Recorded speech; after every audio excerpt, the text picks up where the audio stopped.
I've really enjoyed the meeting so far. And in fact, it's good that I was listening because I was confused about the time. So, but thankfully I am prepared. Let's see. Okay. So you see my screen there. Okay. Yeah. So I'm gonna say a few things very briefly. If people want more details, I have posted these slides and many more at this link, jljcolorado.substack.com. And there is also a recording there from a recent talk about air cleaners, and you can find a lot more information there. Okay. So what's airborne transmission? I think most people know, but let's review it. This person is infected, so the virus is on their saliva and respiratory fluid, and somehow that virus needs to enter the physical world and get to the mucoses or the eyes of this susceptible person. That can happen through a surface, when they both touch the same surface, and then this person touches their eyes, something like that. At the beginning, they told us this was dominant. Now we know is negligible. Then the one that was really the favorite of WHO were these droplets or drops. And these are projectiles. These are balls of saliva that they can be seen with the right light, and they travel through the air very quickly, and they hit this person inside the eyes, inside the nostrils, or inside the mouth. And this is what they told us was dominant. And then together with those large projectiles, there are many more of these smaller ones that float in the air like smoke. They have too little inertia to be a projectile, so they float in the air, and they infect when we inhale them. This is airborne transmission. Now, at the beginning of the pandemic, and you can still see this video from WHO, and there are many public health organizations that keep saying that this is a dominant form of transmission. But they had this video in which the projectiles left this person, they impacted this person, and that's how infection happened. And partially they were trying to explain an empirical observation for COVID or the other diseases that if you increase the distance, you reduce transmission. And their interpretation is that happens because later in the video, the droplets, the projectiles leave this person, they follow a parabolic trajectory, and they land here. And this person is saved by gravity. Right, so distance works, but distance works because of gravity. Now, this is the key scientifically of the whole thing. This is a bunch of doctors and public health people who don't study physics, making a mistake on physics 100 years ago and repeating it for 100 years. Because the reason why distance, which is known for centuries, works to reduce airborne transmission is not gravity, it's dilution.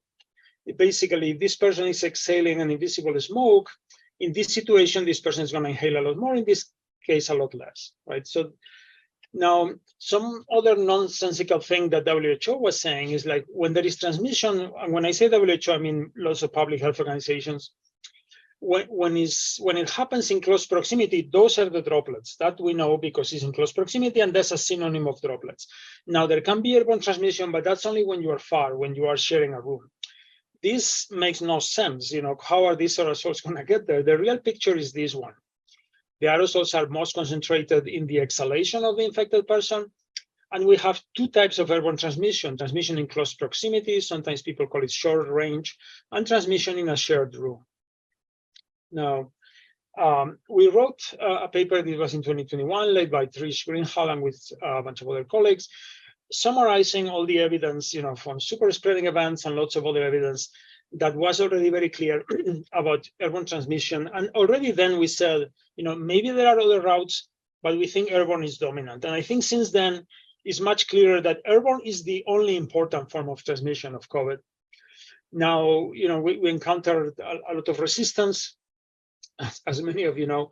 So why did we encounter so much resistance? I think as many people know, a lot of has to do with politics and economics and whatever, but there was a historical reason that we explored on this paper, and that I briefly described with this diagram. This is the thinking as a function of history of how many of these epidemic diseases, when a lot of people get, tuberculosis or cholera or malaria, how many of those are going through the air.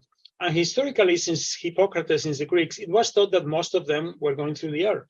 This was the miasma theory and its variants. And really, that was the dominant theory until 1850, when John Snow shows, no, cholera is really the water. And Ignaz Semmelweis shows that puerperal fever is really through the hands. And malaria was thought to be bad air, is shown to go through mosquitoes. So then there is a period of debate around 1900, are there diseases that really go through the air? And then Charles Chapin is an American epidemiologist, and he says this airborne thing, this was a superstition. This really is not true, and you know, extraordinary claims need extraordinary evidence, and really there is nothing that goes through the air. And the CDC is founded on this premise. The founder of the CDC, I mean, we explained in the article, basically said Chapin is the best, and they really thought that no important disease was airborne. So I think that the period since then we qualified as resistance to airborne. You know, so it's only admitted if you really cannot deny it, and that's what happened with tuberculosis, and later with measles and chickenpox. It just became so clear that it couldn't be denied, and that's what's happening with COVID-19. But we face again an extraordinary resistance when you will not find papers like the one I showed you before saying this is the evidence in favor of droplets or in favor of surfaces, because there isn't any. Large droplet transmission has never been demonstrated for any disease, not just for COVID, for any disease. Yet WHO told us immediately that they knew it. Okay, so I'm going to say one more thing very quickly, which was about air cleaners. And we've been studying recently the health impacts of air cleaners. And there are many types of air cleaners that, as people were discussing, you know, sometimes we don't know as consumers what do they do. They all seem to disinfect the air. However, only some of them also reduce air pollution. So these remove viruses, but what about removing particles that are also a big killer, as was discussed earlier? Only a few types, and many types actually increase pollution, and in increasing pollution, they can kill people. So what we've been exploring recently is, well, if we are in a situation like December 2022, where there was a lot of COVID, do they help more than they hurt? And so we're going to show it in this diagram. So this is whether they help or they hurt. So the ones that are to the right of 0, they save more people than they kill. And the ones to the left, they actually kill more people through the pollution than they save from the disinfection. And this is the cost. Okay. So I don't have time. There is more details in the presentation to explain how we got to this. So what we recommend is always filters and activated carbon. Those always have a very positive impact. They're not very expensive. We think these ones are the ugly ionizers or hydroxyl or ozone generators or photocatalytic oxidation. My take is those should be avoided. Now we have these ionizers or bipolar ionizers. They are very expensive, and it's not clear that they work. And then we have finally germicidal ultraviolet and electrostatic precipitators, which they do generate pollution, and that pollution is going to kill some people. Right, so that gives us pause. We shouldn't put UV everywhere, for example, but we can put it in some places when it has an overwhelming benefit. Okay, so I'll leave it there. Thanks. I'm sorry if I went over.